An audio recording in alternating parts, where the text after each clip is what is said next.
Millionaire CEO discovers little girl sleeping outside his home. His reaction left everyone stunned. What would you do if a child showed up at your doorstep in the middle of the night and called you Dad? Ethan Calloway had it all. Power, wealth, and a fortress of silence he called home. But everything changed the night he found a little girl barefoot, cold, and quietly clutching a name he hadn't spoken in years. Elena. Who was she really? Why had her mother disappeared without a trace? And what dangerous secret had been buried deep inside his own family, waiting to be uncovered? This isn't just a story about a child. It's about redemption, about the quiet strength it takes to confront your past, and the kind of love that survives even when trust is shattered. But as Ethan digs deeper, he finds out some ghosts don't stay buried. And sometimes, the people you thought you knew best are the ones who betrayed you most. So, before you press play, ask yourself, are you ready to feel every heartbeat of a broken family finding its way back to each other? Like, share, and subscribe to the channel to join this unforgettable emotional journey. Now, let the story begin. The storm rolled in heavy that night, one of those October rains that soaked the city and blurred the skyline like a memory you didn't want to remember. Ethan Calloway sat silently in the back of his town car, his phone resting face down on the seat beside him. He should have been reviewing the pitch deck for tomorrow's shareholder meeting or reading the analyst report from Zurich. But he didn't. He just watched the rain slide down the windows like slow tears. The iron gates of Ravenwood Hill creaked open as the car approached. A black silhouette of wealth perched on the edge of Seattle's highest ridge. The estate was quiet. Dark. Too quiet. He dismissed his driver with a nod and stepped out, briefcase in one hand, keys in the other. Then he saw it. A small, still form near the front gate, curled beneath the arch of the stone pillar, barely moving. At first, Ethan thought it was a stray dog, maybe even a pile of soaked clothes someone abandoned during the storm, but something about the shape stopped him. He walked slowly through the rain, the gravel crunching under his Italian leather shoes, and the closer he got, the more his chest tightened. It was a child, a little girl, maybe 6 or 7. Her dark brown hair stuck to her face, drenched. She wore a thin jacket, pink and torn, with one sleeve longer than the other. Her sneakers were mismatched, her socks soggy. And yet she wasn't crying. She just sat there, holding something tightly in her fists, as if it was the only thing anchoring her to the ground. Ethan knelt, not caring that his pants were soaking through. He opened his mouth, but the words didn't come easily. "Hey," he finally said, gently. "What are you doing out here, sweetheart?" The girl stirred slightly, lifting her face toward him. Her eyes were impossibly wide, deep brown, but too old for her age. Eyes that had seen too much and trusted too little. She looked at him for a long, still moment. "Are you Ethan Calloway?" she whispered. Her voice was so faint it barely rose above the sound of rain on stone. Ethan blinked, caught completely off guard. "Yes," he said slowly. "I am. How do you know my name?" The girl didn't answer immediately. Instead, with small, trembling hands, she opened her fist and held out a water-stained photograph. Ethan took it. His hand shook the moment he saw her face. Elena. Her smile, that crooked half-smile she always gave when she thought he was being too serious. That auburn hair, thick and wild. The photo was worn creased at the corners, the ink fading, but it was undeniably her. His Elena. He hadn't seen that face in 4 years. "Where did you get this?" he asked. His voice strained. The girl's gaze didn't waver. "From Mommy," she said softly. She said, "You're my daddy."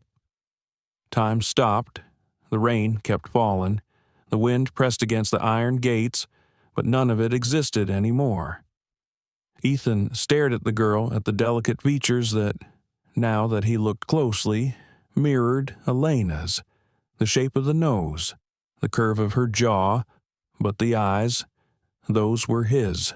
And the locket hanging from her neck, he'd bought that for Elena the night before she left. He remembered that fight now, vividly.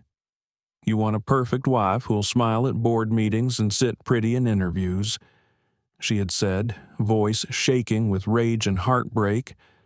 I'm not a product. Ethan, I'm not part of your brand. He'd stood, wounded pride in full armor, then leave. Elena, if I'm so impossible to live with, just go. And she had. Without another word, he never chased her. Now, here was the child she had carried alone, raised alone, sent into a storm to find him. "What's your name?" he asked, voice rough with something he couldn't quite name. "Mia," she replied. "Mia Moreno. But Mommy said my real name is Mia Calloway. We just couldn't use it before." Ethan stood quickly, slipped off his long coat, and wrapped it around her small shoulders. She didn't resist. In fact, she leaned into him. "You're freezing," he murmured. "Come on, let's get you inside." He carried her, light as a feather, damp as the rain itself, through the gates, up the steps, and into the foyer of Ravenwood Hill. The lights flickered on at his command. Marble floors, high ceilings, art on every wall, but none of it mattered. Not tonight. Not with this girl in his arms and the ghost of Elena whispering through every heartbeat. He set Mia down gently on a bench near the fireplace, turned the heat up, brought towels. She sat silently, watching him, her small fingers never letting go of the photo. "Do you want something warm?" he asked. "Soup tea," she nodded. "Eggs." "Eggs," he repeated, startled. "Scrambled eggs," she said. "Mama made them when we were scared." Ethan hesitated. He hadn't cooked anything in years. His kitchen was more showroom than usable space, but he walked into it anyway, turning on the burner like he remembered from years ago. Found eggs, found butter, fumbled like a fool. She sat at the counter, feet swinging, watching him with quiet curiosity. "Are you really my dad?" she asked after a while. He turned slowly, spatula in hand. He didn't know how to answer. Not yet. Instead, he said, "Did your mom ever tell you where she went?" Mia looked down. She said she had to get medicine 3 months ago. Ethan froze. She said she'd be back soon, but she never came back. A silence deeper than thunder filled the kitchen. "She didn't leave me," Mia added quickly, as if defending her mother. "She promised she'd come back. But then people started asking questions. I heard her crying on the phone. She said your name. She said she should have told you everything." Ethan closed his eyes. His knuckles whitened around the panhandle. What had he done? What had he let happen by doing nothing? He placed the eggs in a small bowl, added a spoon, and set it in front of her. "You're safe now," he whispered. But even as he said it, he wasn't sure it was true. Not until he found out what had happened to Elena. Not until he knew who she was running from. The eggs were slightly overcooked. Ethan realized that as he watched Mia eat, carefully and methodically, as if each bite required permission, she didn't complain, though, didn't even flinch when she hit a crispy bit. She just kept eating, her small hands wrapped around the warm ceramic bowl like it was a lifeline. Ethan stood across from her, hands braced on the marble kitchen counter, unsure of what to say. The silence between them wasn't awkward exactly. It was weighty, like both of them were thinking too much, too fast, and afraid to say any of it aloud. Mia finally looked up. "Are you rich?" The question caught him off guard. He blinked, then gave a small, almost amused nod. "Yes," he admitted. "I suppose I am." She paused mid-bite. "Does being rich make you lonely?" Ethan's mouth opened slightly, but the answer didn't come right away. He'd been asked hundreds of questions in boardrooms about margins, expansions, market risk. Never one like this. He finally said, "Sometimes, especially when you don't have anyone to come home to." Mia seemed to think about that. She stirred her eggs around the bowl, then asked softly, "Did you love my mom?" His breath caught. "Yes," he said, without hesitation this time. "Very much." "Then why did she leave?" It wasn't an accusation, just a child's need to understand the strange pieces of her life. Ethan turned and leaned his back against the counter. He looked up at the ceiling, at the faint reflection of chandelier light bouncing off polished surfaces. Everything in his house was too clean, too quiet, too untouched. "We had a fight," he said slowly. "A big one. I said things I shouldn't have. She left because she thought it was the only way to protect herself, and maybe she was right. Did you try to find her?" He hesitated. "No," he admitted. Mia blinked, not judging, just listening, processing. He walked to the fridge and opened it, mostly out of habit. Bottled water, a single half-eaten sandwich, a container of protein powder, nothing a child would want. "I didn't know about you, Mia," he said finally. "If I had, I would have never let her disappear without answers." Mia set down her spoon, her appetite suddenly gone. "I waited for her, every day. I counted the raindrops on the window when I got scared. That helped sometimes." Ethan felt something twist inside his chest, a sharp, guilt-laced ache. "You don't have to count anymore," he said. "Not alone." He crouched in front of her. His coat still hung around her thin shoulders, damp but warm. Up close, he could see the faint bruising under her eyes, the kind that came from not sleeping well, or from holding in too much fear. "I'm here now," he said gently, "and I'm not going anywhere." Mia didn't say anything, but for the first time, her body relaxed slightly. She leaned forward and rested her forehead against his shoulder for just a moment. It was enough. Ethan stood again, clearing his throat, suddenly overwhelmed by the reality of it all. He walked toward the guest hallway, flipping on lights, opening doors. One bedroom had been used by his assistant during overnight business stays. Another was a storage space filled with unopened tech equipment. He picked the largest one, cleaned out the shelves, stripped the white sheets, and placed a plush blanket over the bed. Then he returned to the kitchen. "You want to see your room?"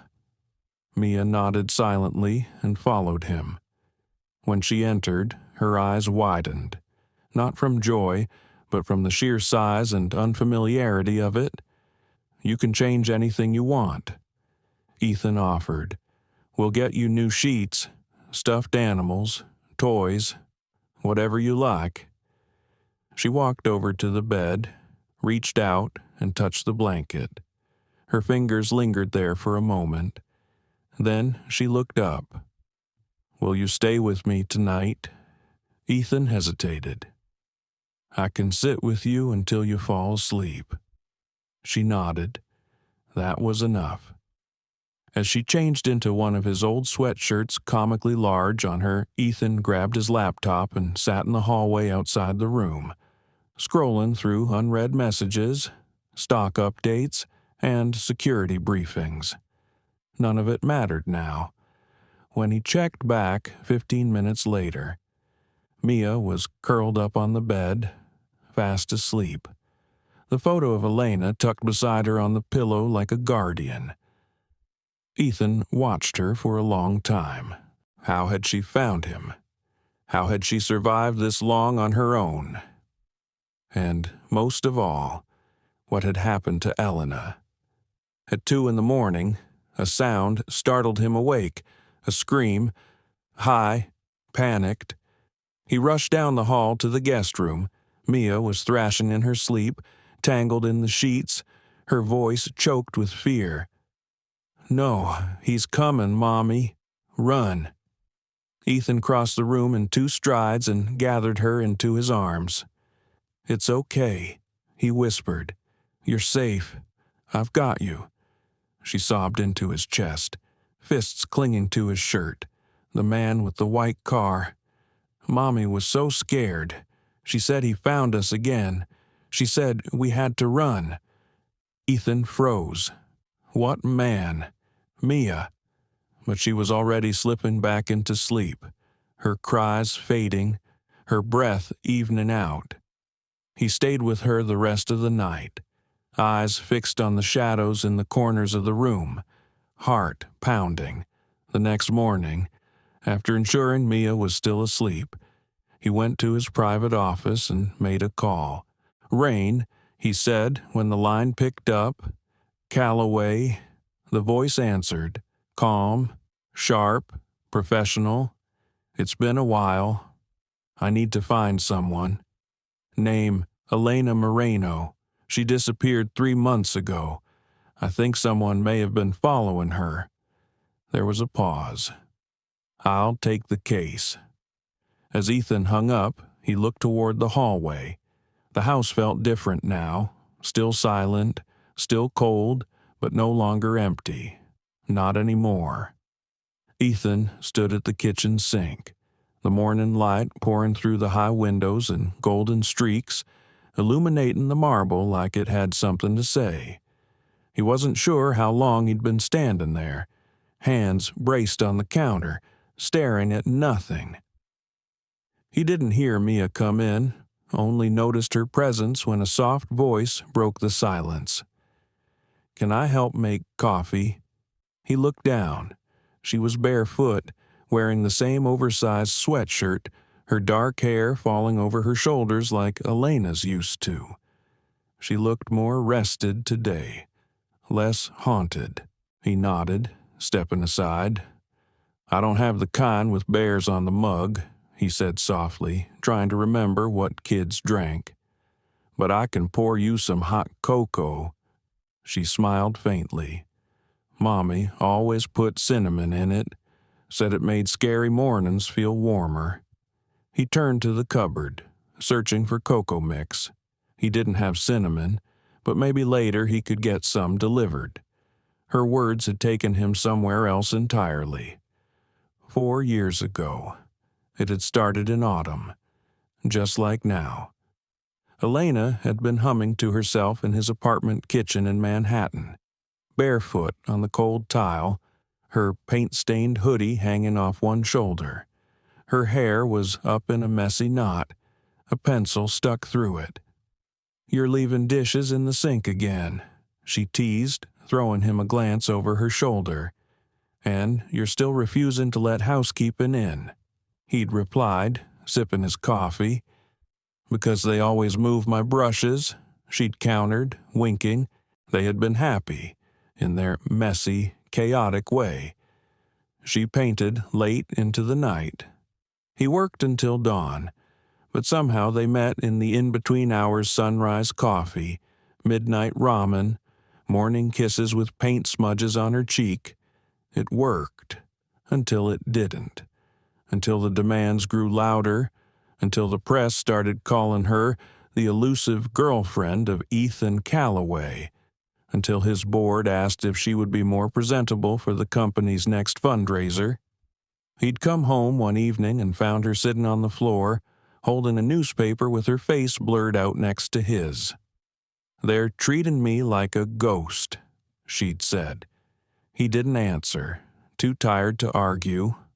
"I'm not a prop, Ethan," she said the next night. "I'm not a talking point for your brand."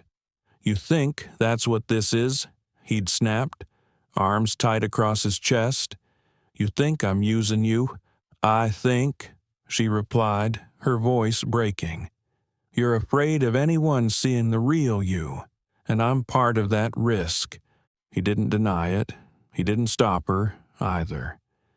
She left the next morning with nothing but her backpack and her paint supplies. He hadn't even noticed the tiny box of vitamins she'd hidden in her coat pocket. The memory still burned, because even now, 4 years later, he remembered her hand grazing her stomach. A subtle gesture. He'd missed it entirely. Now, standing in his kitchen again, watching her daughter stir cocoa with careful hands, the shame resurfaced with razor edges. He had let her walk away. He had let Elena leave, and he hadn't chased her. Mia's voice pulled him back. "Why did you fight?" He looked down, startled. "I heard you thinking," she said softly. "Mommy said sometimes silence means someone's yelling inside their head." Ethan sat at the table and exhaled. "We didn't understand each other," he said after a moment. "I wanted to keep her safe, but I tried to do it by controlling everything. That made her feel trapped." Mia looked at him quietly. "Did she love you?" "I think so," he said, his voice low. "But love alone wasn't enough back then. Not with all the things I got wrong." She brought the cocoa to him. "I think you're different now." He felt the words in his throat but couldn't quite speak them. So he smiled instead, and she climbed onto the chair next to him. Later that morning, Rain Prescott called. "Got something for you," her voice said over speakerphone. "Elena Moreno. Last verified location was a shelter in Tacoma. 6 weeks ago. Checked in under the name Claire." Ethan stood in his home office, looking at the high shelves lined with awards and books he hadn't touched in years. "Did she leave anything behind?" "One drawing, a child's picture. Looked like a girl and a tall man with glasses. You." His chest tightened. "Where is she now?" "That's the problem. She vanished 3 days later. No forwarding record. Shelter says she was paranoid. Said someone had found her again. Someone." Rain hesitated. "She didn't name names, but she did ask if the shelter could mail a letter if anything happened. They never got to send it." "Can I get that letter? I'll have it delivered by courier. You'll have it tonight." Ethan hung up slowly. The shadows on the wall shifted with the afternoon sun.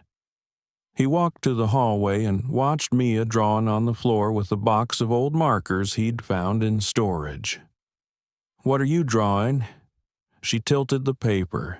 It was a house, not like Ravenwood Hill, but smaller, simpler, with sunflowers. "Is this what you want our home to look like?" She nodded.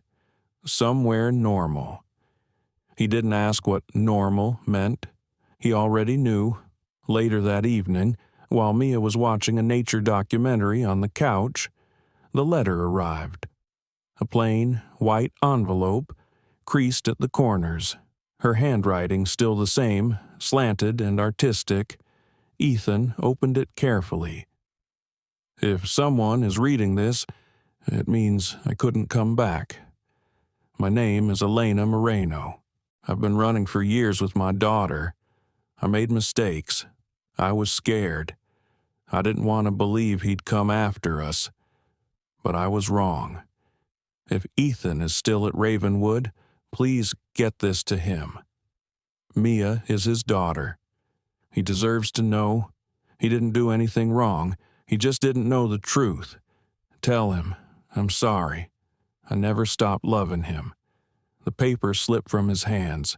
He pressed his palms to his face. For a long time, he didn't move.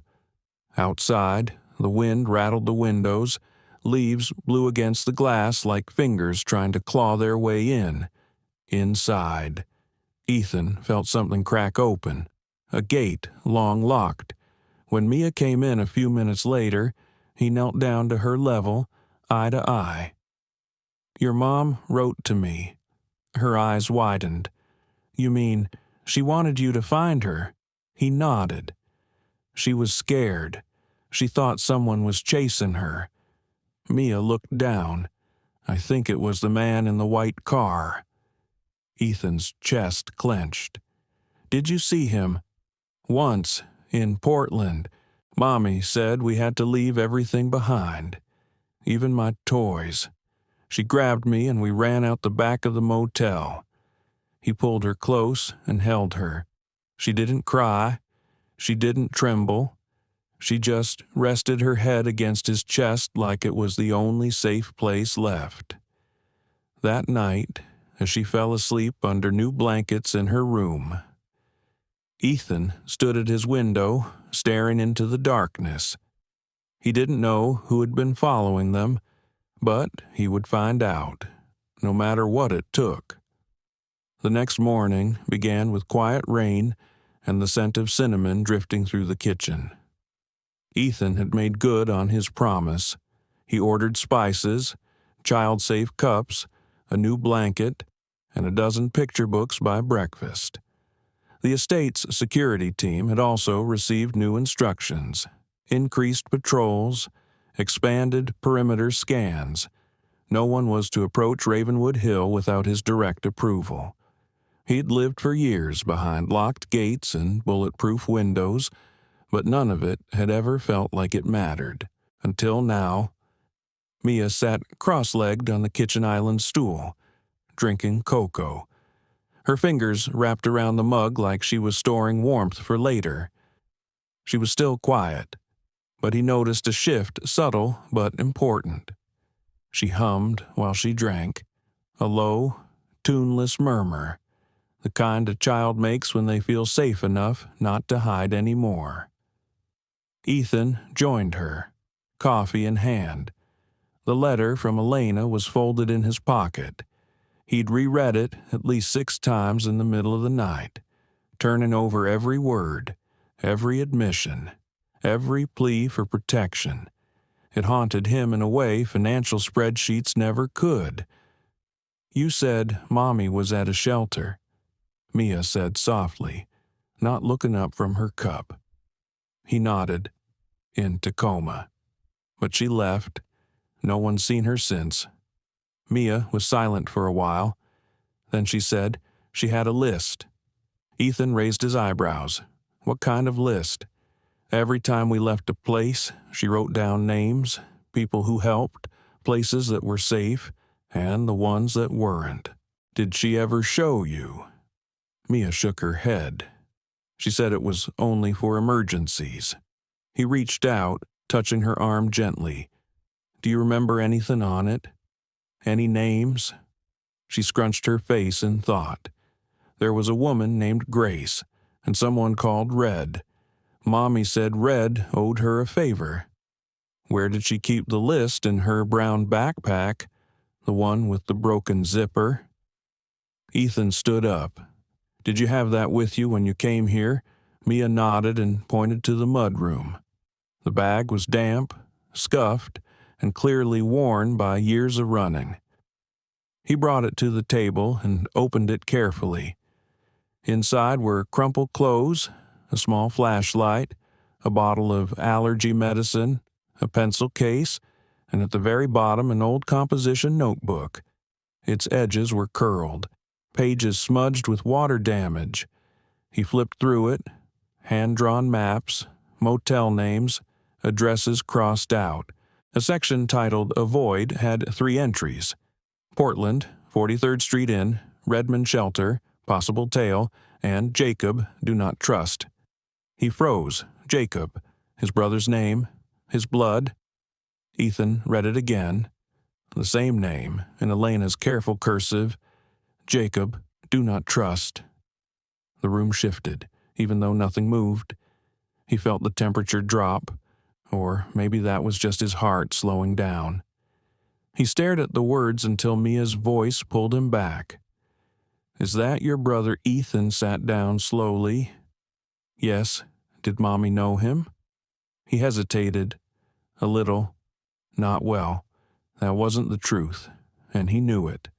Elena had met Jacob several times, at company events, birthday dinners, even at the small art show Ethan once hosted for her in a Brooklyn loft. Jacob had attended, smiled, praised her paintings. He remembered Elena pulling him aside that night. "There's something in your brother's eyes," she'd whispered.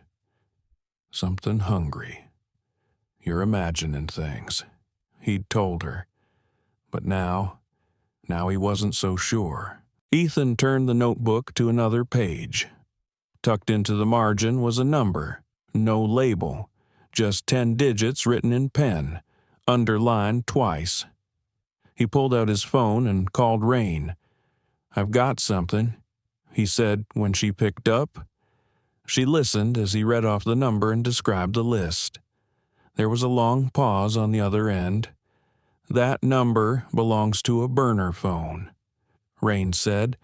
"Tracing it will be tricky, but not impossible. Try." "What else did you find?" She mentioned Jacob. "Your brother?" "Yes." "In the Don't Trust section?" Rain didn't respond for several seconds. "I'll look into him, quietly. No one can know," Ethan said, his voice tight. "Not yet. Not until we're sure."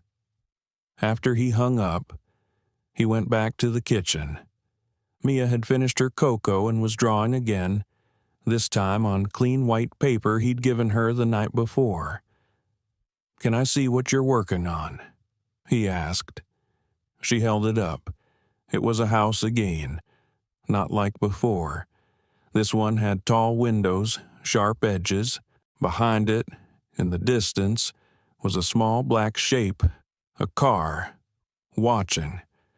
"What's this?" "The place in Redmond," she said.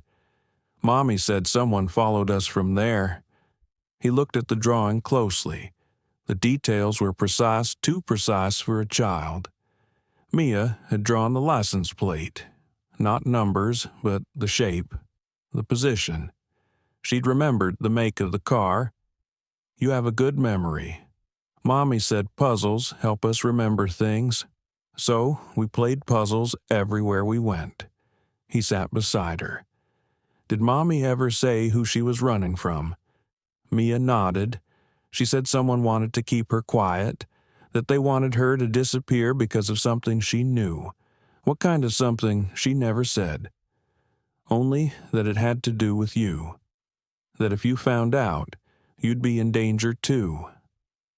Ethan leaned back, exhaling slowly. The pieces were starting to form an outline.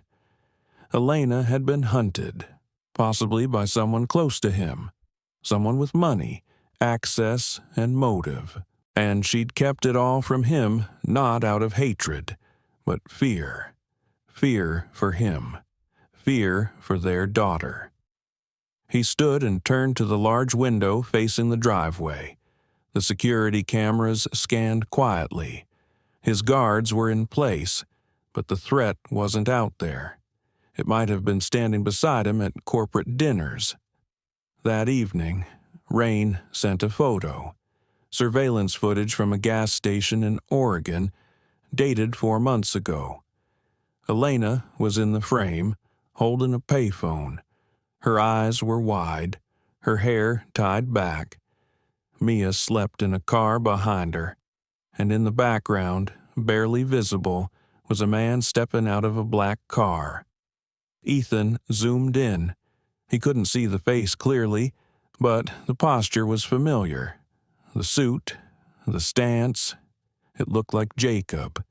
His stomach dropped. The timestamp on the footage was 2 days before Elena vanished. He stared at the screen for a long time before closing his phone. He went to check on Mia. She was asleep again, curled under the new sunflower blanket. The drawing of the house lay on her nightstand. Ethan knelt beside her, brushed a stray hair from her cheek. He didn't whisper promises. Not this time. He'd already broken enough.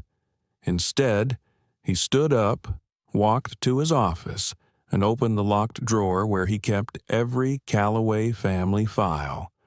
He pulled out Jacob's name and started reading. The next morning, the rain had stopped, but the chill remained in the air. Ravenwood Hill stood in a kind of suspended stillness, the mist rising off the lawn like a dream refusing to fully lift. Ethan stood in the hallway outside Mia's room, listening to the soft hum of her voice. She was awake. He knocked gently, and when he opened the door, he found her sitting cross-legged on the bed with a brush in her hand and a frown on her face. "Mornin'," he said. "Hi," she murmured. "My hair's a mess." "It looks fine to me." "It's all tangled," she said, frustration blooming across her small face. "Mommy always did it. She made braids, too, like ropes. She said it helped us look like we belonged places." Ethan sat on the edge of the bed, unsure what to say. "Can you help me?" she asked. His chest tightened. He had closed billion-dollar mergers, managed crises across 3 continents, and faced hostile media storms without blinking. But nothing in his life had prepared him for this. "I can try," he said, reaching for the brush. He gently combed through the knots, Mia flinching once when the bristles caught near the base of her neck. "Sorry," he said quickly, "almost done. You have to be careful. Hair remembers." Ethan looked at her. "What you mean?"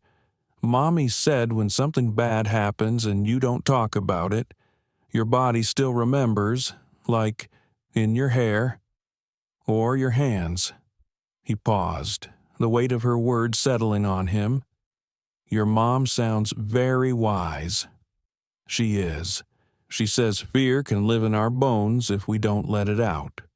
He divided her hair as evenly as he could, watched a video on his phone discreetly. Braiding was harder than it looked. His fingers fumbled, his lines weren't straight. But after 20 minutes, there were 2 slightly uneven but recognizable braids trailing down Mia's shoulders. He tied them off with small elastic bands he found in a drawer and handed her a mirror. Mia gasped with a smile. "It's perfect. It's definitely something." Ethan chuckled. She turned and hugged him without warning, wrapping her arms around his waist and pressing her cheek into his side. "You're getting good at dad things." He froze. The title caught him off guard, but he placed a hand on her back, steady and quiet. "Thank you," he said. Later that afternoon, Ethan cleared out an old room on the first floor and transformed it into something more child-friendly. He moved in a small table, shelves for books, and ordered paints and puzzles and clay. He wanted her to feel like this wasn't just a stop along the way. He wanted her to believe this was home. While Mia colored at the table, he stepped into his study and called Rain. "You were right," she said before he could speak. "Jacob's name keeps showing up, quietly, but there. How? Transfers from shell accounts, security logs at places Elena stayed, most of it scrubbed, but not well enough. Are you saying he was following her?" "I'm saying he paid people to follow her, and he didn't stop." Ethan felt the cold creep in again. "Why, Rain hesitated. He didn't like being second. He's always hated that, Ethan muttered. Our father never let him forget it. Maybe he thought chasing her would make him feel like he finally won something. She never loved him. Doesn't mean he accepted that. After he ended the call, Ethan went back to Mia's room. She was working on another drawing, her head tilted slightly, her tongue poking out in concentration. He watched her from the doorway. "Can I see?" She held it up. It was him. And her. Standing side by side in front of a house with a blue door. He looked taller than usual, protective. His arms were drawn wide like wings. "You made me look very tall. You are tall. And happy," he added. She nodded. "You smile more now." He sat beside her. "You help with that." Mia flipped to a new page and began drawing again, faster this time. The lines were darker, sharper. A car, a long road, a shadow in the background. "What's that one?" "One time, in Albuquerque, Mommy saw a man across the street and grabbed me. She said we had to go. She said he'd found us again." Ethan leaned closer. "Did she say who he was?" "No, but she was crying when we left." The doorbell rang. He stood quickly. The sound startled both of them. Mia's eyes widened. "Stay here," he said gently. At the front door, one of his security guards stood with a delivery envelope, a letter from a contact in Phoenix. He signed for it and returned to the study. Inside was a printed police report. 6 months earlier, Elena had filed a complaint against an unknown man for repeated loitering near a women's shelter. Description: male, mid-30s, clean cut, dark hair, navy suit. The guard on duty had chased him off, but the man was never caught. The report included a crude sketch, not much detail. But Ethan recognized the outline of the jaw. Jacob. He held the paper in his hands, trying to reconcile the image with the man who had stood beside him in every family photo, who had toasted him at company galas, who had sat beside their mother's deathbed whispering promises of unity. But that Jacob had been a mask, and Ethan wasn't going to let him hurt anyone ever again.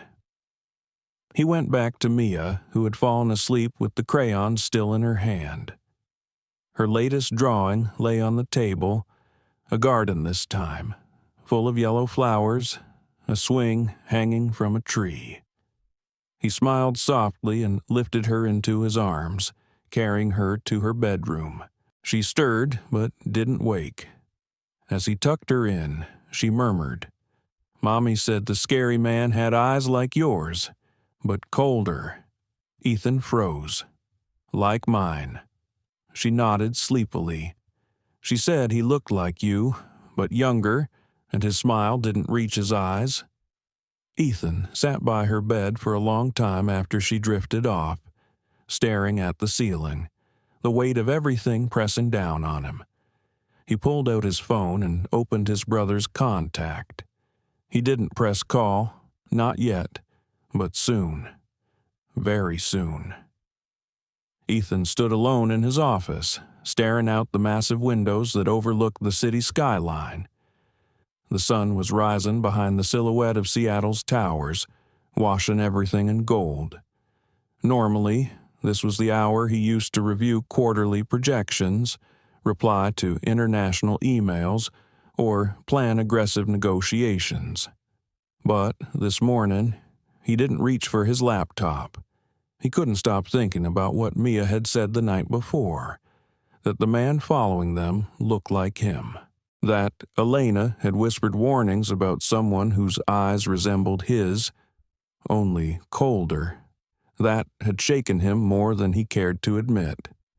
For the first time in a long time, Ethan felt something he didn't recognize, something that wasn't power, or control, or fear. It was doubt. He walked to the fireplace, above which hung a black and white photo of him and Jacob as boys. A rare moment of brotherhood. He was 12, Jacob was 7. Their arms around each other, both grinning wildly after a snowball fight. Ethan reached up, took the frame off the mantel, and stared at it closely. When had it changed? Had there been a moment, a specific fracture, or had it always been there, silent and widening? The intercom buzzed softly. "Mr. Calloway," said the head of security, "your brother's downstairs." Ethan didn't move at first. Then he said, "Send him up." The seconds ticked by too slowly. When the elevator doors finally opened, Jacob stepped into the study with that same easy smile he always wore. Charismatic, confident, well-dressed, a navy blue blazer, crisp shirt, no tie. He looked every bit the successful younger brother of a tech giant. "I heard the strangest thing," Jacob said, walking past Ethan to pour himself a drink from the sideboard. "Word is, you've got a child staying here." Ethan didn't speak. Jacob turned, swirling the glass of bourbon. Did Elena finally come crawling back? The casual venom in his voice made Ethan's jaw tighten. "She didn't come back," Ethan said. "She disappeared 3 months ago." Jacob took a sip. How tragic. She left a child behind, alone, scared. "She told the girl to find me." Jacob raised his eyebrows. "And did she?" "She did." Jacob walked over to the window. "You always did attract broken women." Ethan's voice dropped. "Careful. I'm just saying," Jacob replied. "You bring in strays, then wonder why they run off." There it was, that flicker, the momentary flash of something twisted just beneath his polished exterior. Ethan saw it, a crack in the surface. "Did you follow her?" Ethan asked. Jacob smiled, but it didn't reach his eyes. "Follow who you know who." Jacob took another slow sip, savoring the silence. Ethan stepped closer. "Did you pay investigators to track her?" "I have many business interests," Jacob said calmly. "Some of them require surveillance. Some of them require discretion. She said someone was hunting her, a man in a suit, a car with tinted windows." Jacob didn't flinch. "She said he looked like me," Ethan added. Now Jacob's smile faded. "She was paranoid." "No," Ethan said. "She was right." Jacob chuckled, shaking his head. "So what now? Big brother. You think I'm some kind of stalker? I think you've been jealous your whole life? Of me. Of everything I built. Jealous." Jacob barked a laugh. "You think this is about your precious empire? I think it's about Elena." Jacob's face shifted. For a second, just one, something sharp and raw surfaced. A look of longing, of bitterness. Then it vanished. "She was never meant for you," Jacob said, quiet now. "She was wasted on your cold little world." Ethan stared at him. "I know what you did," he said finally, "and I'm going to prove it." Jacob set the glass down slowly. "You should be careful with your accusations," he said. "This could ruin a lot more than just a brotherly bond."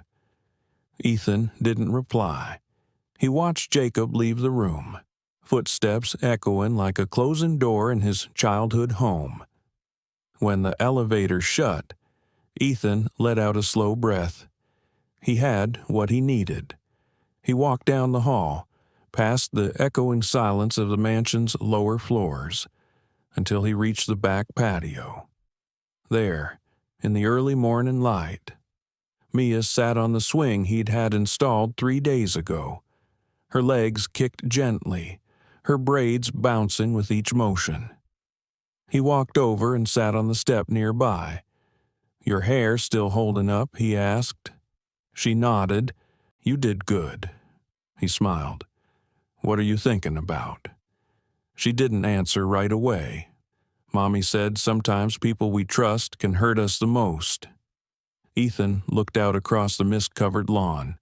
"She's right." "Did you love your brother?" "I did," he said quietly. "I do, but love doesn't mean blind loyalty." They sat in silence for a while. Then she said, "I like it here, even though it's big and echoey."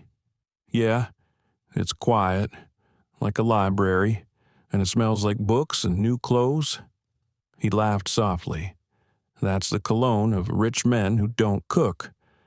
She giggled, then turned serious. "Do you think Mommy's okay?" Ethan looked at her. "I hope so. She's strong, stronger than anyone I know." He nodded. "I'm trying to be strong, too." "You are," she said, hopping off the swing and walking to him. "You're trying. That's what matters." She hugged him. He closed his eyes and held her tightly. Later that day, Ethan made a call to Rain. "I need everything you can find on Jacob's offshore accounts, private investigators, travel logs. I don't care what it costs. I'm already on it," she said. And Ethan. "Yeah, I think she was coming back to you. Elena." The last letter she left, it wasn't just a goodbye. She was heading to Seattle. Ethan's heart pounded. "Then I'm going to find her. I believe you." He hung up and turned back to the house. From now on, everything else could wait. The quarterly reports, the board votes, the legacy. None of it mattered until his family was whole. None of it mattered until Mia's mother came home. The days passed quietly at Ravenwood Hill. Too quietly. Ethan had added more security, a second surveillance team, a nightly perimeter sweep. He told himself it was precaution. Truthfully, it was fear. Fear that whoever had chased Elena might still be watching. Fear that Jacob wasn't done. But inside the house, something else was growing. Mia had started leaving her door open at night, not out of fear, but trust. She began talking more at breakfast, asking questions about his childhood, his parents, his job. She asked if he ever wanted to be something other than a businessman. He smiled when she asked that. "I wanted to be a firefighter when I was your age," he told her over cereal one morning. She grinned. "Why didn't you?" He thought for a second. "I got busy trying to make other people proud." "Were you happy?" "No," he said honestly. "Not really." She nodded, like she understood more than most adults ever could. "Mommy says people forget to ask themselves what they want because the world's always shouting at them." He studied her face, the quiet wisdom in her eyes. "Your mother sounds like someone I should have listened to more." Later that afternoon, he received a message from Rain, a file, unmarked, encrypted. He waited until Mia was napping before opening it on his private laptop. There were receipts, hotel bookings, transfer records, and then photographs. One from 2 years ago. Elena standing on a train platform in California. Another from a market in Utah. Mia holding her hand tightly, both wearing sunglasses, blending in. Each photo felt like a ghost touching his skin. But it was the final image that made his throat close. Elena at a payphone in Idaho. Her eyes were wide, not scared, determined. Behind her, partially obscured by a truck, was Jacob's car. Ethan leaned back in his chair, rubbing his face. It was no longer a suspicion. It was fact.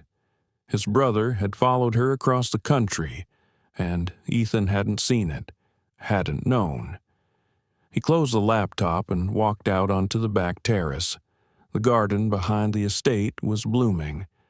Yellow sunflowers, just like in Mia's drawings, reached toward the light. She was already there, kneeling in the dirt, hands covered in soil, replanting a drooping flower. "You're not supposed to be this far out," he said gently. "I wanted to help it," she replied, looking up. The flower. It was falling over. He knelt beside her. "You're good at noticing things other people miss. Mommy said it's because I listen with more than my ears." He smiled. "She taught you a lot. She taught me everything." They sat together in the garden, their hands dirty, the sun dipping behind the trees.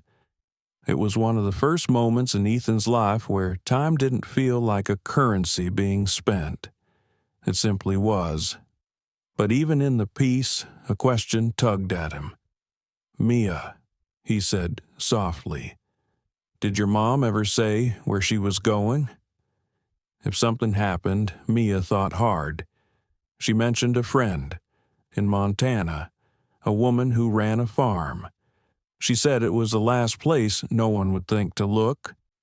Did she give a name just Grace? That matched what Mia had said before. He filed it away, determined to follow that trail next. Back inside, while Mia cleaned up, Ethan returned to his study. There, he placed a call to Rain. "Find me everything on a woman named Grace, connected to Elena, somewhere in Montana. I'll dig," Rain promised. "And Ethan, there's something else. When I traced the burner number from Elena's notebook, it pinged a tower yesterday near Bainbridge Island. That's 30 minutes from here. Closer than you want to believe." Ethan's hand clenched into a fist. "Keep eyes on it. If it pings again, I want to know within seconds." He hung up and paced. There was no way Jacob didn't know where Mia was.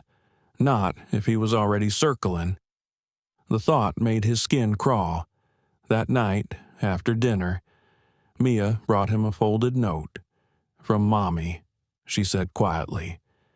"I found it in the lining of my old coat. I forgot it was there." Ethan opened it slowly, hands trembling. It was short, written in a rush. "If anything happens to me, Ethan, I'm sorry. I was trying to protect you from the truth. From him. Mia is the only good thing I've ever done. Don't let him find her. Don't let him twist her world the way he twisted mine. Trust no one but your heart. I never stopped loving you. Elena." He read it twice, then a third time. Mia sat next to him on the couch, watching his face. He handed it to her. "Do you want to keep this?" She nodded, clutching it carefully. "I miss her voice." "So do I." Mia leaned her head on his arm. "Do you think we'll find her?" He didn't answer right away. Then he whispered, "I'll search the whole country if I have to." She closed her eyes, and for the first time since she arrived, she fell asleep there beside him without nightmares, without flinching, just peace.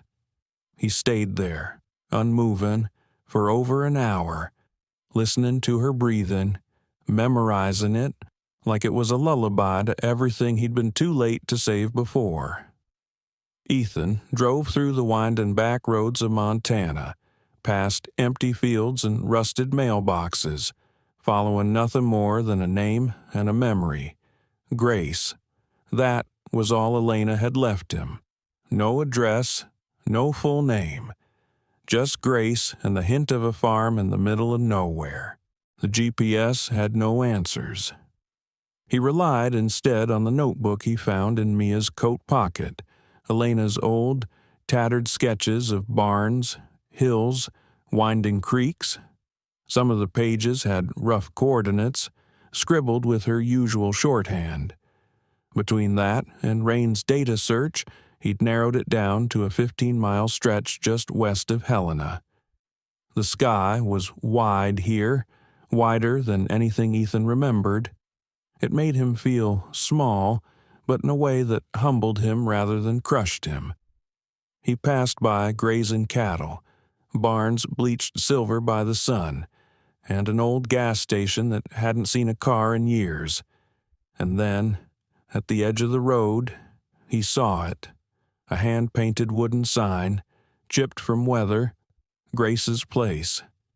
He pulled in slowly, gravel crunching beneath the tires of the black SUV.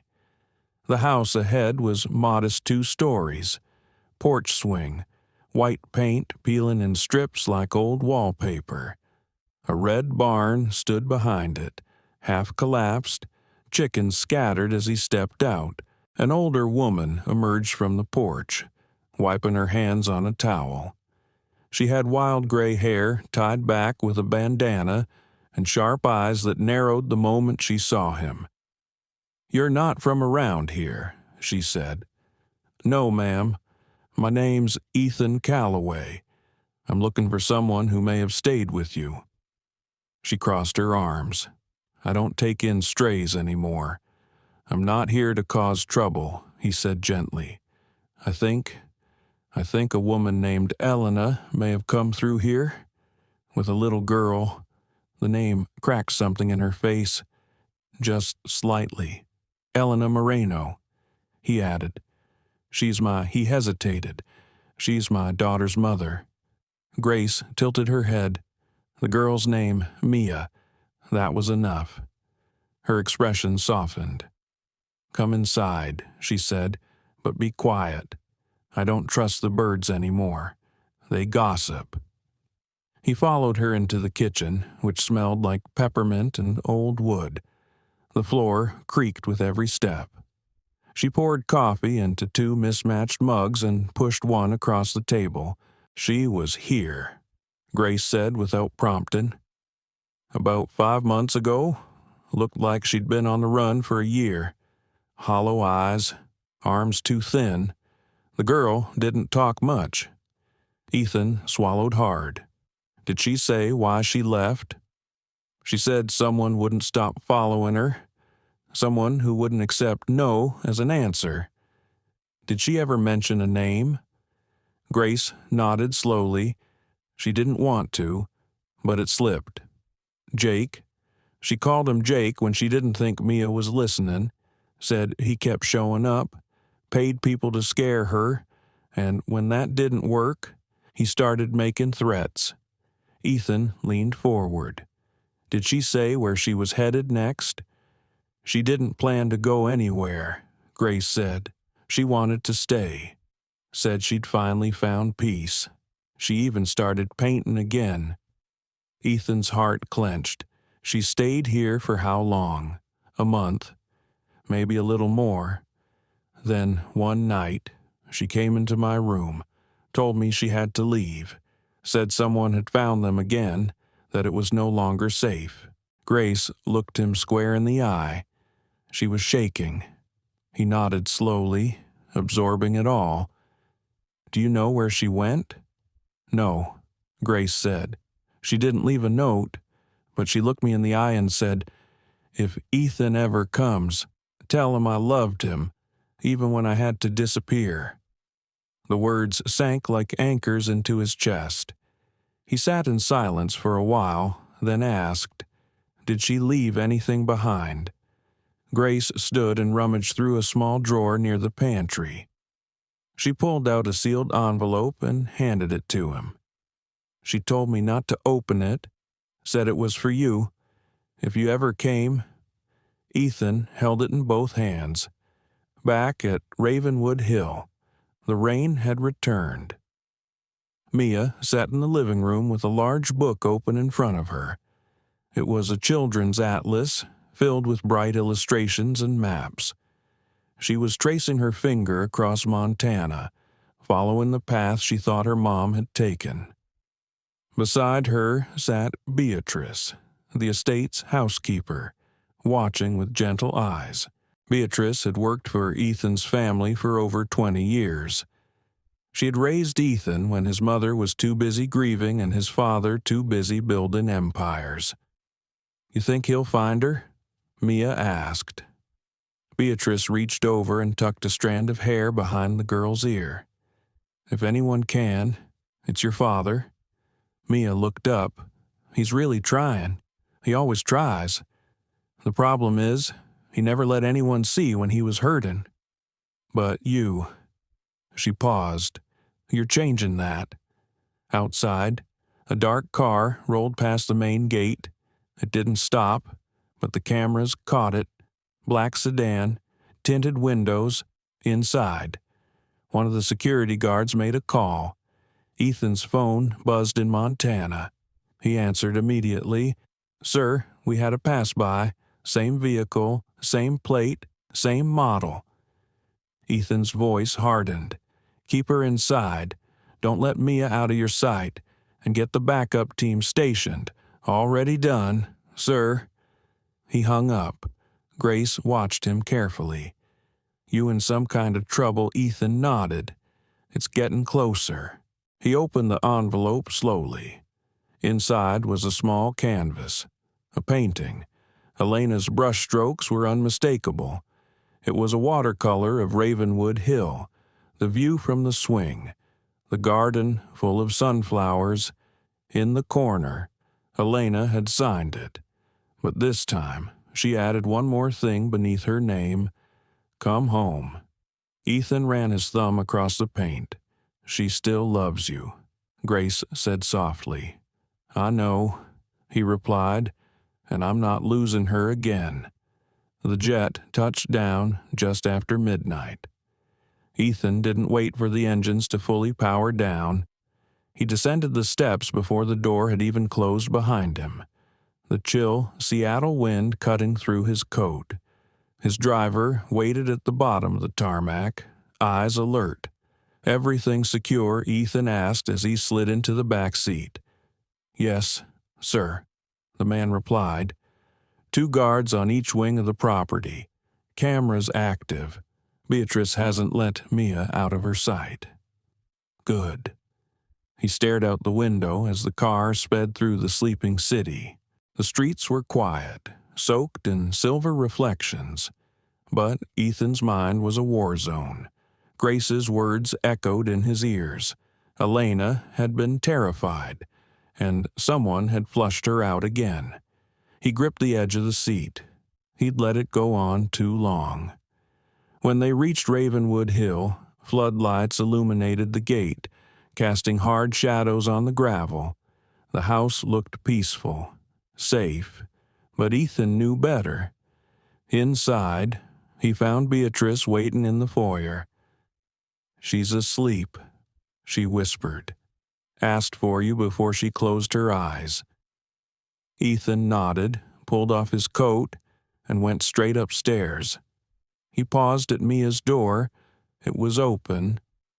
She was curled up on the left side of the bed, hugging the pillow the way children do when they need something solid to hold on to. The stuffed fox beside her, the one Ethan had brought from Montana, was tucked under her chin. He stood there for a long moment, the soft rhythm of her breathing grounding him. Then he went downstairs and into his study. Ron's call came 10 minutes later. "I've been watching Jacob's movements for the past week," she said.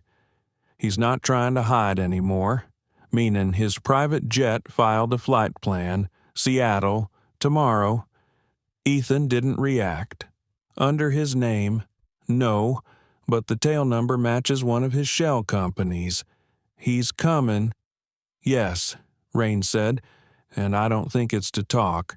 Ethan leaned back in his chair. "Do you have the files, all of them?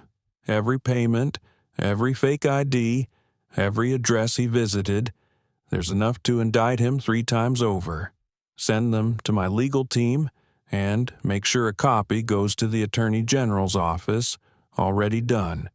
And the other thing," Rain hesitated.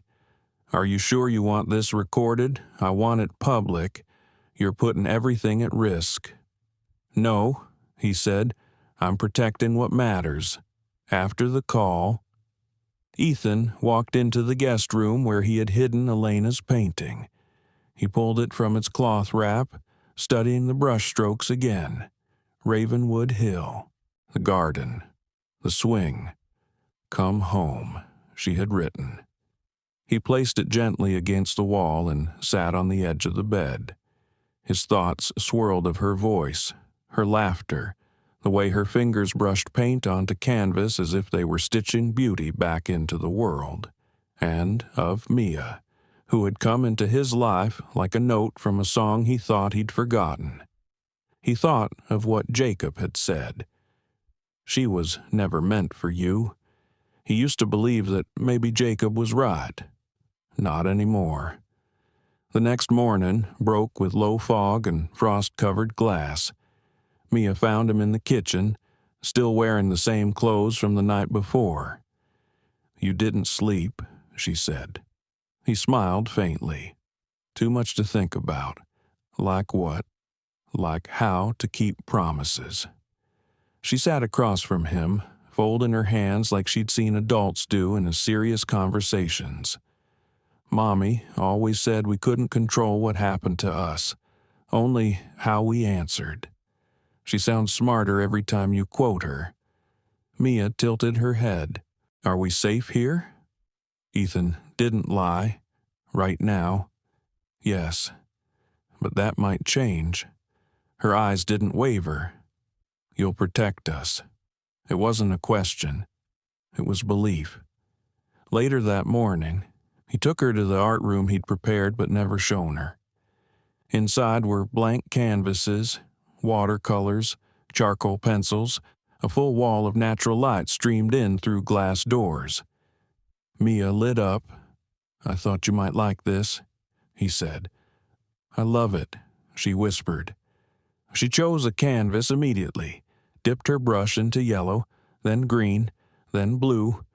She painted quietly, her whole body focused. Ethan sat nearby, watching her, memorizing this moment of peace. Then the call came. "Security." "Sir, we have a visual. Jacob just passed the second gate. How long until he's at the door?" 3 minutes. Ethan stood, kissed the top of Mia's head. "I need you to stay in this room," he said calmly. "No matter what. Lock the door behind me." She looked up, alarmed. "Why?" "Because sometimes we need to be brave, in silence." She nodded, fear flashing in her eyes, but trust deeper still. He closed the door behind him and turned the key from outside. In the foyer, Jacob was already stepping through, escorted by 2 security guards who looked uncomfortable even touching him. He wore black this time, a crisp suit, no tie. His hands were empty. "You always did like drama," Jacob said. "You always did like pretending you belonged here." Jacob walked further in, letting his eyes roam. "You know, it used to be our house, too. We both grew up here. Ethan didn't move. You came here to scare me." Jacob smirked. "I came to remind you who you are, what we were made for. You think you can erase me with a daughter and a few paintbrushes? You were made for power," Ethan said, "but you chose fear, control, obsession." Jacob's eyes flickered. "You were always the favorite, but I was always the one watching. You watched her, hunted her." Jacob's smile twisted, "and you still couldn't keep her." Ethan stepped forward. "I have what you never will. A child who looks me in the eye and knows I would die before letting her be hurt. You think this ends with a moral victory? That little girl upstairs? She's a liability, a crack in your empire." Sooner or later, Ethan cut him off. "You're done talking." Behind him. The security team re-entered the foyer. They held a sealed folder. "Documents have been sent to federal prosecutors," Ethan said. "You're under investigation for stalking, fraud, for threatening a minor." Jacob's jaw tensed. "And the best part," Ethan continued, "this house, the one you grew up in, it was signed into a trust. Mia's trust. Effective immediately." "You're bluffing." "I never bluff." Jacob lunged, but the guards grabbed him before he reached Ethan. His eyes burned with rage, like a storm swallowed by its own thunder. "I'll ruin you," he hissed as they pulled him away. "You already tried," Ethan said, "but you came for the wrong people." When the doors slammed shut behind Jacob, the house seemed to breathe again. Ethan walked back upstairs, unlocked the art room, and stepped inside. Mia looked up from her painting. She had drawn a tree. Beneath it were 3 figures, one tall, one medium, one small, all holding hands. "Is it over?" she asked. "Not yet," he said softly, "but we're close." She ran to him and wrapped her arms around his waist, and this time, Ethan allowed himself to fall to his knees and hold her like she was the only thing left keeping him upright. Because she was. The following morning, sunlight spilled across the garden at Ravenwood Hill. The storm had passed. The air was cool but soft, the kind that whispered something new was beginning. Ethan stood at the edge of the garden, watching Mia crouch beside the sunflowers. She was humming, barely audible, but the sound clung to the breeze like a prayer. She turned her head and smiled at him. "Did the man go away?" she asked. "Yes," he replied. "He won't come back." "Good," she said. "You looked different yesterday." He raised an eyebrow. "Different, how like a tree in winter. Tall, but all your leaves were hiding." He let out a gentle laugh. "That's pretty accurate." Mia stood up and walked to him, slipping her small hand into his. "Mommy said even strong people get scared, but it's what they do next that matters." Ethan crouched down to her level. "Do you want to come with me?" Her brow furrowed. Where to find her? Her eyes widened. "You know where she is." "Not yet, but I know where to look next, and I don't want to leave you behind." She nodded immediately. "I want to go." "Okay," he said. "Then pack a small bag, nothing heavy. We might be driving for a while." Mia ran off, and Ethan stood again, his eyes drifting to the sky. This time, he wasn't chasing shadows, he was chasing truth. They left Ravenwood Hill before noon. The black SUV rolled out of the estate and onto the highway, heading east. Rain had done the groundwork. One last name, one last trail, a tiny cabin outside Missoula, a remote artist retreat. No website, no phone line, just word of mouth and a mailing address that barely stayed on the map. The drive stretched across long, winding roads. Mia slept most of the way, curled in the back seat with a pillow tucked under her chin. Ethan drove without music, just the sound of the tires humming on asphalt and the soft exhale of his daughter's breathing. His thoughts swirled. He thought about Elena, how she used to tuck one foot under the other when she painted, how she never used black on her canvases because she believed shadows were just colors waiting to be revealed. He remembered the night she disappeared, how her toothbrush was gone, her favorite jacket missing. No goodbye, no trace. Only now did he realize she had been protecting them both, not running from love, but from danger, and he hadn't stopped to look sooner. The guilt pressed in like fog on the windows. He could hear her voice. From years ago, during one of their quiet dinners.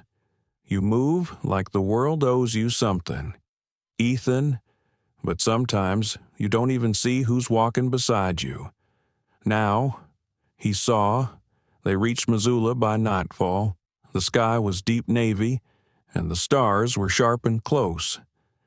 Ethan followed the directions Rain had sent, handwritten coordinates sent by someone named H.T., who worked at the artist retreat and remembered a woman with sad eyes and a bright child. When they pulled up to the cabin, Ethan turned off the engine and sat in silence. Mia stirred. "Are we here?" "Yes." The cabin was small, tucked into trees. Yellow light glowed through the curtains. Smoke rose from a narrow chimney. The night was quiet, no cars, no people, just the wind rustling pine needles. He helped Mia out of the car, and together they walked toward the porch. The wood creaked beneath their feet. Ethan raised his hand, then stopped. His breath caught. Through the window, he saw her. Elena. She sat on a wooden stool, back straight, hands streaked with blue paint. She hadn't changed much. Her hair was tied in a messy bun, and she wore one of the flannel shirts he used to steal when he missed her. She was painting fast and focused, lost in a rhythm only she could hear. Mia pressed her face to the glass. Ethan knocked gently. Elena looked up. Time seemed to hold its breath. She stood slowly. Her brush fell. Her hands trembled. When she opened the door, it was like the air itself shifted. She looked at Ethan first, eyes wide, lips parted in disbelief. Then her gaze dropped to Mia. The silence broke. "Mia," Elena whispered. The girl ran forward and threw herself into her mother's arms. "I missed you," she cried. "We found you." Elena held her so tightly it looked like she might never let go. She kissed her daughter's hair, her face, her shoulders, sobbing without shame. Ethan stood back, watching, giving space, but Elena looked up at him through tear-streaked eyes. "You came?" He nodded, emotion catching in his throat. "I didn't think you'd ever want to see me again," she whispered. "I never stopped wanting to." She stepped toward him slowly, still holding Mia, who wrapped an arm around each of them like a tiny bridge stitching them together. "I thought I was protecting you," Elena said. "You were," Ethan replied. "But now it's my turn." They went inside together. The cabin was warm and small. The walls were covered in unfinished canvases, sunsets, oceans, gardens full of yellow blooms. The floor was scattered with brushes and open journals. It felt lived in, real. Mia sat at the table, beaming, her hand holding her mother's tightly. Ethan leaned against the doorway. "I'm sorry it took so long." Elena shook her head. "You came when you were ready." They sat by the fireplace, the three of them. No more words for a while, just warmth, just breath, just presence. That night, after Mia fell asleep in the tiny loft above the cabin, Ethan and Elena sat by the fireplace in a silence that wasn't awkward, just full. She poured tea from a dented metal kettle and passed him a mug. The smell was cinnamon and something floral. He didn't ask what kind. She didn't offer. For a long time, they just stared at the fire. Then she spoke. "I used to imagine this moment," she said. "You finding us, showing up out of nowhere." "Did I say the right thing?" he asked quietly. "You said enough," she replied. He nodded. Her eyes lingered on the flames. "You look tired. So do you. That's because I am." She sipped her tea. "Hiding is exhausting. You never sleep right. You forget how to speak like a regular person. You learn to smile in ways that make you invisible." Ethan's hands curled around the mug.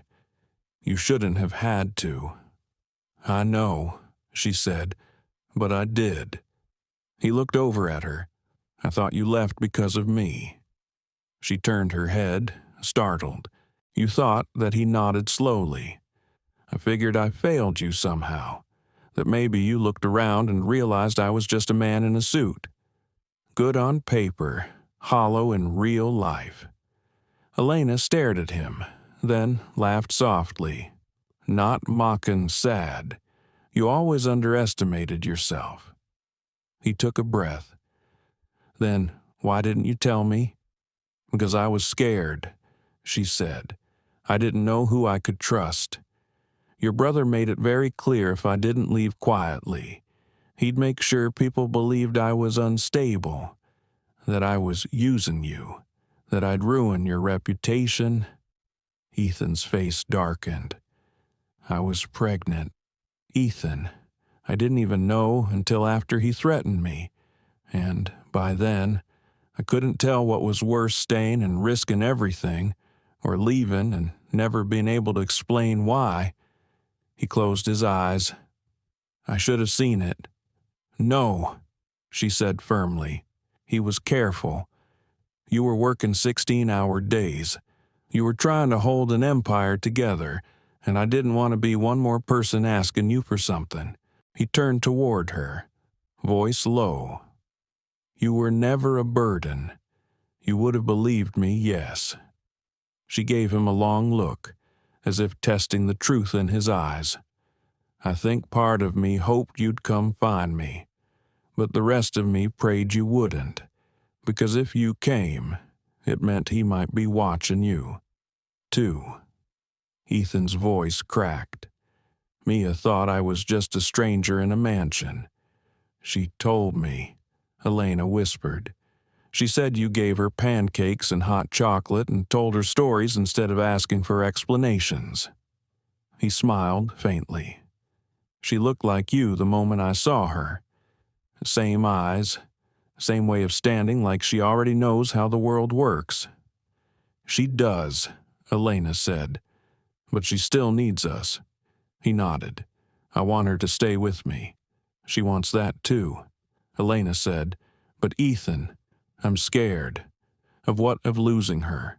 Of losing both of you again?" "You won't," he said. "How do you know?" "Because I'm not leaving," he said. "And neither are you." Her eyes glistened.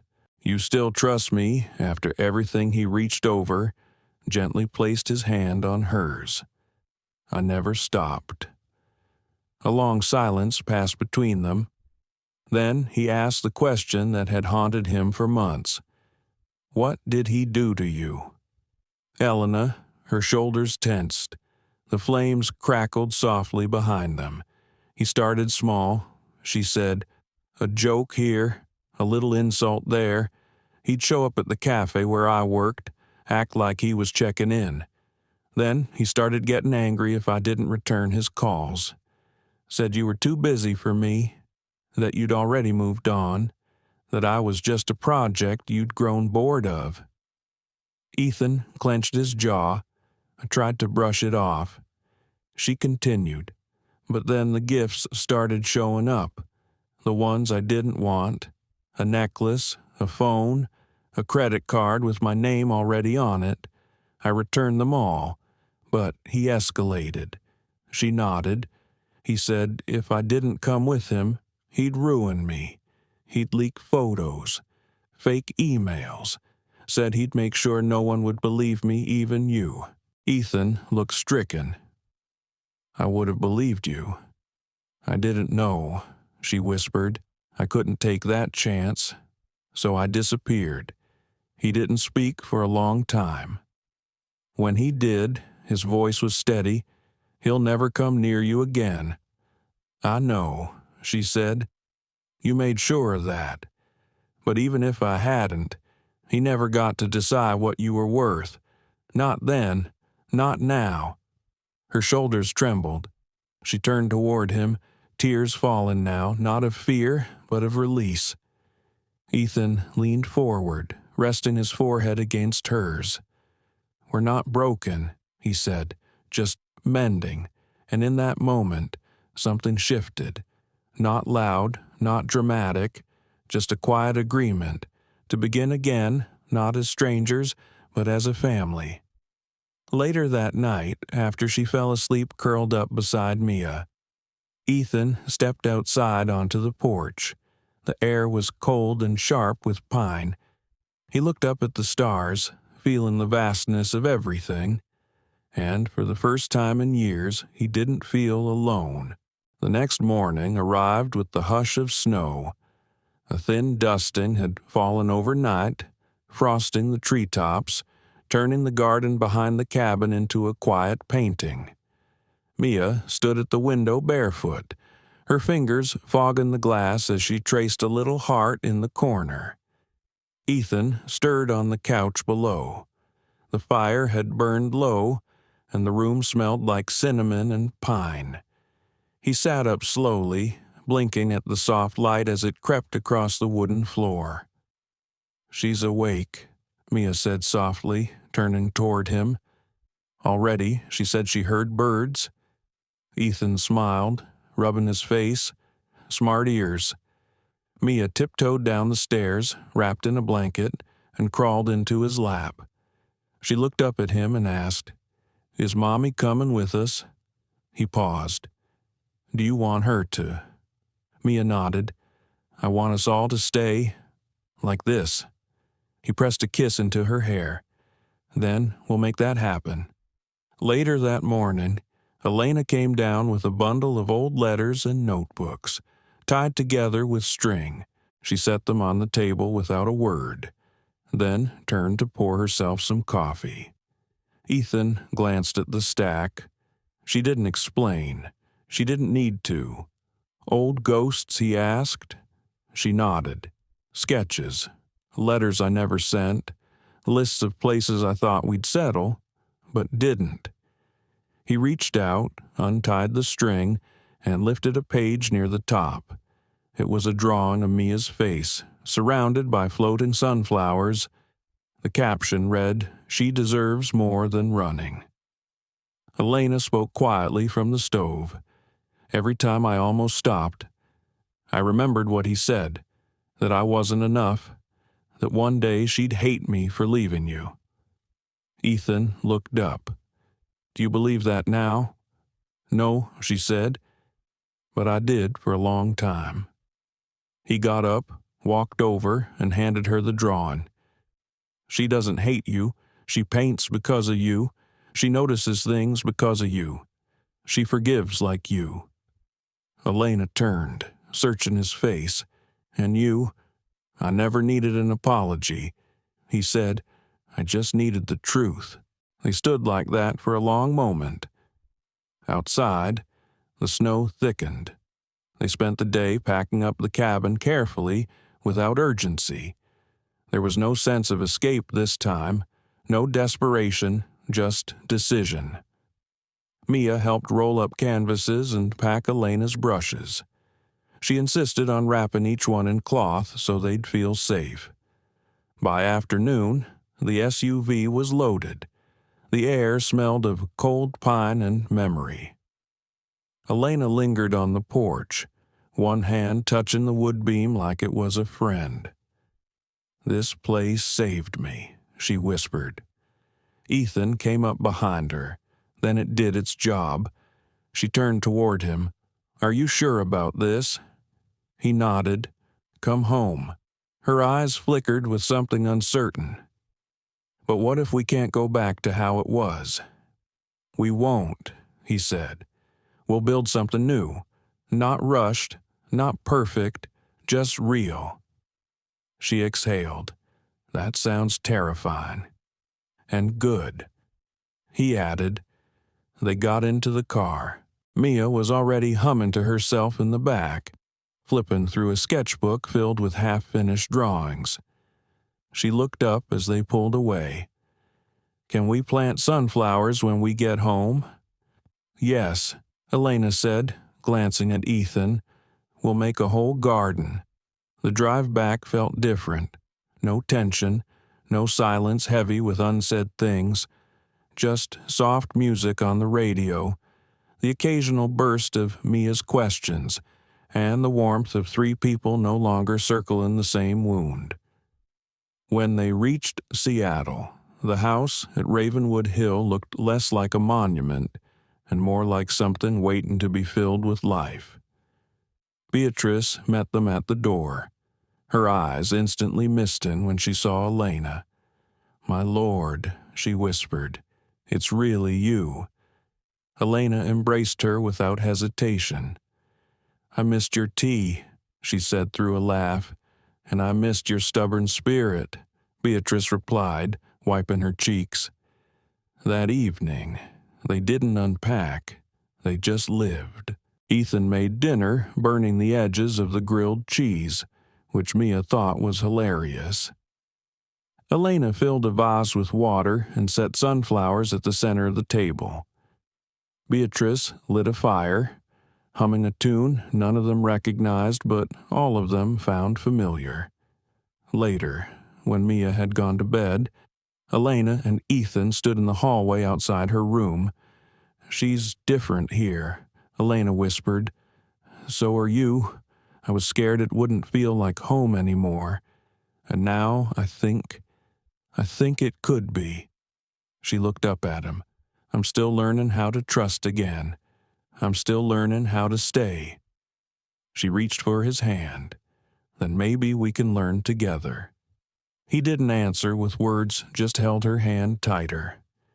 That night, while the house slept, Ethan stood alone in the garden. Snow had melted into the dirt. He knelt down, dug his fingers into the earth, and planted 3 sunflower seeds. He didn't know if they would bloom, but that wasn't the point. It was enough to start. Sometimes, love isn't loud. It's not in grand gestures or perfect words. It's in the quiet things, the way Ethan held Mia's hand without asking why she was afraid. The way Elena painted sunflowers even when the world felt gray. And the way a home, broken by lies, became whole again through truth. In a world that often judges by power, appearance, or status, this story reminds us every child deserves protection, every woman deserves to be believed, and every man has the power to choose what kind of father, brother, and human being he becomes. Ethan chose courage, Elena chose healing, and Mia, she chose hope. But this isn't just about one family. It's a wake-up call to the silent battles people fight every day, to the unspoken pain behind polite smiles, and the injustice that hides in powerful places. If this story moved you, even just a little, let it move others too. Please like, share, and subscribe to the channel. Your support helps us tell more stories that matter. Stories about healing, justice, and the kind of love that never gives up. See you in the next video. Until then, stay kind, stay strong, and stay listening.